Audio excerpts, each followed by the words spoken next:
မင်္ဂလာပါဗျာတရားတော်သူကြီးလက်ဝါးပြင်မှာရှိတဲ့လက္ခဏာလမ်းများသည်ထိုလူသား၏လူမှုရေးစီးပွားရေးကျန်းမာရေးအိမ်တော်ရေးဆင်းရဲချမ်းသာကံပါရမီများသူတသက်တာဘဝအလုံးစုံသောအကြောင်းချင်ရာဖြစ်ပျက်များကိုဖုံးတလုံး၏စက်တင်ကဲ့သို့လက်ဝါးပြင်မှာလက္ခဏာလမ်းများသည်ကံကြမ္မာဆိုင်ရာဘာသာစကားများအဖြစ်ခြေသာပေါ်ပြလည်းရှိနေပါတယ်အဲ့တော့ဒီမှာပေါ့နော်ကျွန်တော်ဘဝကံကြမ္မာဆိုင်ရာပေါ့အရေးကြီးတဲ့အချက်နှစ်ချက်ပေါ့အောင်မြင်ခြင်းနဲ့အခက်အခဲများဒါလေးတွေရိုးရှင်းပြီးတော့အင်မတန်တိကျသေးကြတဲ့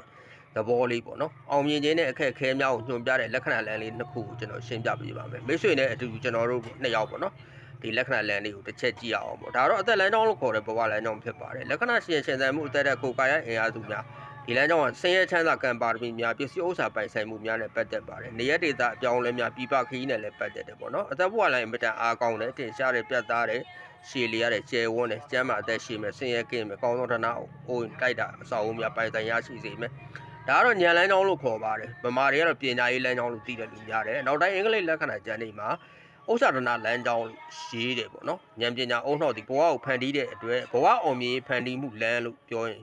မှန်မယ်ပေါ့နော်ဒီလမ်းအင်မတန်အရေးကြီးတယ်ဒီလမ်းညံ့ရင်အဆင်ပြေဘူးအင်မတန်ကောင်းတဲ့ဉာဏ်လမ်းကြောင်းရှိနေတယ်တက်သိနားလည်မှုဉာဏ်စွမ်းစဉ်းစားတွေးတောမှုအင်မတန်မြင့်မားတဲ့လူသားတစ်ယောက်ဖြစ်ပြီးတော့ဘဝအခက်အခဲပြဿနာများအောင်မြင်သွားကြော်ဖြတ်နိုင်မယ်ယုံကြည်ကြိုးစားရရည်မှန်းချက်များအလွယ်တကူအောင်မြင်စီမယ်ဉာဏ်လမ်းကြောင်းကောင်းရင်ချမ်းသာတဲ့လက္ခဏာရဲ့လျှို့ဝှက်ချက်အင်မတန်သေးကြတယ်ပေါ့နော်ဒါကတော့နှလုံးသားလမ်းလို့ခေါ်တဲ့စစ်မစ်တန်လမ်းလက္ခဏာရှင်ရင်ဘတ်ထဲမှာဒိုးတို့သွေးစီးဆင်းနေတဲ့နှလုံးသားတစ်ခုလို့ကိုယ်စားပြုတယ်ပေါ့နှလုံးသားလက္ခဏာပြင်တာသိပ္ပံဉာဏ်ကြပါတယ်နှလုံးသားရဲ့ချက်လက်များဝေဒနာစုများကိုမြင်ရတယ်ပေါ့နော်ဒီလက္ခဏာရှင်နှလုံးသားလမ်းဟာနှလုံးသားရုပ်ပိုင်းကိုယ်စားပြုတယ်နှလုံးသားသွေးစီးဆင်းမှုစနစ်ပေါ့နှလုံးသားရဲ့နောက်စိတ်ပိုင်းချင်းမေတ္တာမနာလို့ခေါ်တဲ့စေတသိက်မေတ္တာဒေါသနဲ့ခံစားမှုများတိမ်ညွတ်မှုများပေါ့နော်ချင်းမေတ္တာအိမ်တော်ရေးဒါတွေကိုဖော်ပြတယ်နှလုံးသားလမ်းနဲ့လည်းတုံနေတယ်ဒီနေရာမှာပေါ့နော်လက်ခက်လေးချောင်းအောင်မှာစုံနေတယ်တချို့နှလုံးသားလမ်းတွေကဒီထိသွားတတ်တယ်နှလုံးသားလမ်းကြောင့်တုံနေတဲ့အတွက်လက္ခဏာရှင်ဟ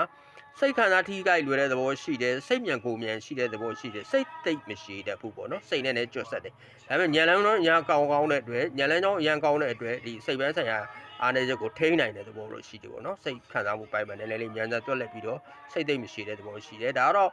့ဗုဒ္ဓလက်ချောင်းလို့ခေါ်တဲ့မာချူလီနိပတိရဲ့ကျွမ်းကျင်လိမ္မာမှုလိမ္မာပန်းနှံ့မှုပေါ့နော်အရေးကြီးပါတယ်ကောင်းတယ်ပေါ့နော်ဒါကတော့အပိုလိုလို့ခေါ်တဲ့တနင်းကလေးနေမင်းသခင်ပေါ့အောင်မြင်ခြင်းနဲ့ဖုံးကံပါရမီဒေတာပေါ့ဒီကောင်လည်းကောင်းတယ်ပေါ့နော်စနေဂျိုကုံလို့ခေါ်တဲ့ကံကြမ္မာဒေတာပေါ့စာတန်လို့ခေါ်တယ်ဒီနေရာလည်းကောင်းတယ်အခုပြောချင်တာကတော့ဒီလက်ညှိုးပေါ့ဆေးရသခင်လက်ညှိုးအမိမဲချင်းညွန်ကြားတဲ့လမ်းညွန်ခြင်းဆေးရသခင်ဇာတာပရိဂျူလက်ချောင်းလို့ခေါ်တယ်ပေါ့ဂျူပီတာပေါ့ဖုံးတကိုးနဲ့ပညာရဲ့ဒေတာပေါ့နော်ဒေတာဒီနေရာအမြဲတမ်းရေးကြည့်တယ်ဂျိုကုံတွေအများကြီးရှိတယ်ပေါ့လောဝါပြင်တောက်ကြတနေ့နာဗုဒ္ဓတနေ့ကလေးပေါ့နော်စနေပေါ့ဇာတာပရိဂျိုကုံဒီဇာတာပရိဂျိုကုံဒီအမြဲတမ်းရေးကြည့်ပါတယ်ကျွန်တော်တို့ဗေဒစကားနဲ့ပြောမယ်ဆိုလို့ရှိရင်မဟာကာလလို့ခေါ်တဲ့ဇာတာကြီးမှာဓနုကတုံပသာဟဇဗန္ဓုပုရထအာရိပဋ္ဌနီမရဏအတိဝကံမလာဘဗျာယဆိုတဲ့အရေးကြီးတဲ့ဘာဝကြီး12ပါးရှိတဲ့အထဲမှာဒီဇာတာပရိဒီလက်ညှိုးအောက်ကဘာဝဒီတုပလို့ခေါ်တဲ့ကိုးရံဘာဝပေါ့နော်တုပလို့ခေါ်တဲ့ကိုးတန်ဘာဝဖြစ်ပါတယ်ဖုံးတကိုးနဲ့အောင်မြင်ခြင်းကြော်ဝချမ်းသာခြင်းပေါ့အလုံးစုံသောအောင်မြင်ခြင်းများကိုဖော်ပြတဲ့နေရာဖြစ်ပါတယ်ဒီနေရာအမှန်တန်ရေးကြည့်ရပေါ့နော်အဲ့တော့ဒီမှာကျွန်တော်ပထမတစ်ချက်ပြောမှာကဒီအသက်ဘဝလမ်းနဲ့ဉာဏ်လမ်းကြောင်းအုံနှောက်လမ်းစုံတဲ့နေရာနေပြီးတော့ဒီနေရာကိုပေါ့နော်အောင်မြင်ခြင်းလက်ညှိုးဒေတာကိုဒီလိုလေးပေါ့နော်မတ်တက်လေးထောင်လိုက်လေးတက်နေတဲ့မြင်းလေးတစ်ကြောင်ပေါ်လာပြီဆိုလို့ရှိရင်ဒီလမ်းလေးကမိုးရပါမပေါ်တဲ့မွေးရပါသဘောမရှိတတ်ဘူးပေါ့နော်နောက်မှပေါ်လာတယ်ကံကောင်းတဲ့အချိန်မှာပေါ်လာတဲ့လမ်းလေးဖြစ်ပါတယ်မြည်သူမှမဆိုပေါ်လာနိုင်တယ်ဒီလမ်းလေးရနော်ပေါ်လာနိုင်တဲ့သဘောရှိတယ်ဒီနေရာနေပြီးတော့လက်ညှိုးတီကိုဒေါင်လိုက်မတ်တက်တင်ရှားတဲ့မြင်းလေးတဖြည်းဖြည်းစတင်ပြီးပေါ်လာပြီဆိုလို့ရှိရင်ဒီမိတ်ဆွေရဲ့ဒီကြံစီစူးစမ်းသမျှအလုပ်တွေဟာအောင်မြင်လာတော့မယ်ပေါ့ဘာတွေလုပ်မလဲဘာတွေကြံစီမလဲစိတ်ထဲမှာဘလို့ဆန္ဒမျိုးတွေရှိနေသလ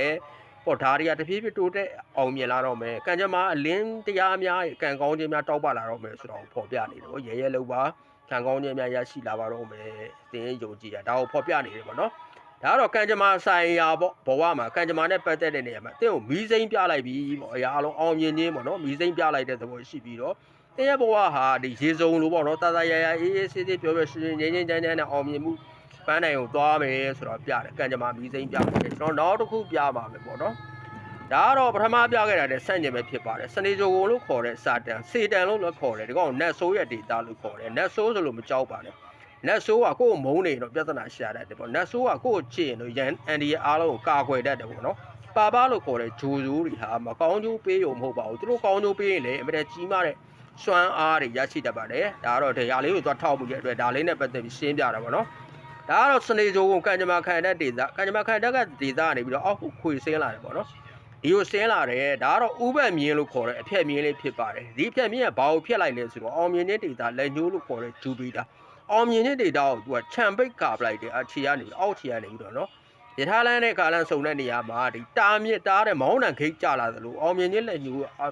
ရဲ့အောက်ခြေကိုသူကဒီဥပတ်ဖြက်မြင်းကပိတ်ပြီးတော့ဂိတ်တန်တားလိုက်တဲ့အတွက်တင်းရဲ့အောင်မြင်ခြင်းများကိုမီးဝါပေါ့တုံမဟုတ်မီးနီမီးဝါပြနေတယ်ဒါမကောင်းတယ်ပေါ့နော်ဒီအခက်အခဲတွေရှိမယ်တင်းရဲ့ဘောကခီးလန်းတစ်သက်လုံးမဟုတ်ဘူးနော်အခုချိန်ကာလမှာ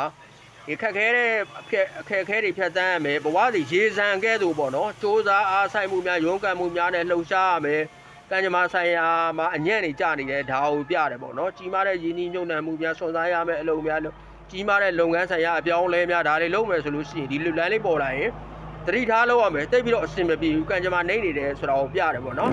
ဒါကံကြမ္မာနေတယ်ဆိုတာကိုပြတယ်ပထမပြခဲ့တဲ့လမ်းဒါဖြစ်ပါတယ်အောင်မြင်လမ်းအပိုလို့ပေါ့နော်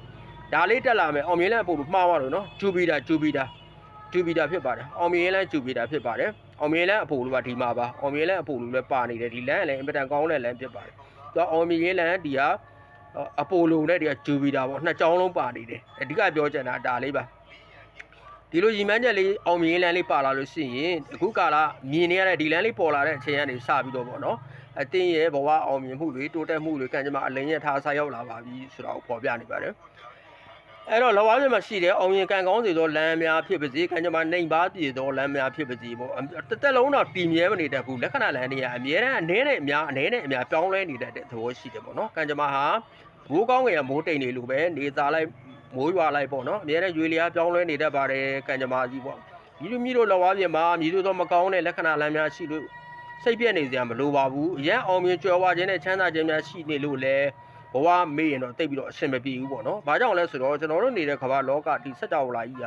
အနတ္တအနာရိအနန္တလောကကြီးသင်္ခါရလောကကြီးဖြစ်တဲ့အတွက်အရာအလုံးဟာပြောင်းလဲနေပါတယ်ထာဝရဆိုတာဘယ်တော့မှမရှိပါဘူးနော်ပြောင်းလဲယူလေရတဲ့လောကကြီးဖြစ်တဲ့အတွက်မိမိရဲ့ကံကြံဝရိယစ조사မှုထာဝရသင်ကြားနေခြင်းအစဉ်မပြတ်စ조사ခြင်းစတဲ့လုံလဝရိယအဓိပတိပေါ့ဆန္ဒအဓိပတိလုံလအဓိပတိပညာအဓိပတိစတဲ့စ조사တဲ့ရီမန်းချက်များနဲ့အစဉ်ဆိုင်ရှစ်ဆက်နေမယ်ဆိုလို့ရှိရင်ထာဝရစ조사နေမယ်ဆိုရင်ကောင်းတဲ့လက္ခဏာလမ်းများပေါ်လာတတ်ပါတယ်အဲ့တော့ဒါလေးတွေကတော့နော်အောင်မြင်လမ်းဖြစ်ပါတယ်ဟုတ်ကဲ့ပါအားလုံးပဲပေါ့ဟိုကျတော်မိတ်ဆွေများအမျိုးများအားလုံးဝေဥပန်တွေဝေးကွာလို့ရဆန္ဒပြေဝနှလုံးစိတ်ဝမ်းအေးချမ်းကြပါစေဗျာမိမိတို့လက်ဝါးပြန်မှာရှိတဲ့လက္ခဏာလမ်းများနဲ့ပတ်သက်ပြီးတော့သိကျင်တာရှိပါကဖုန်းပိုင်ပါ39ခွန်ကိုလေး4တင်က4က1ကိုပေးဖို့ပြီးမေးလို့ရပါတယ်ကျွန်တော်ဆရာမိုးတော်ပါဗျာအားလုံးပဲချမ်းမြေ့ကြပါစေ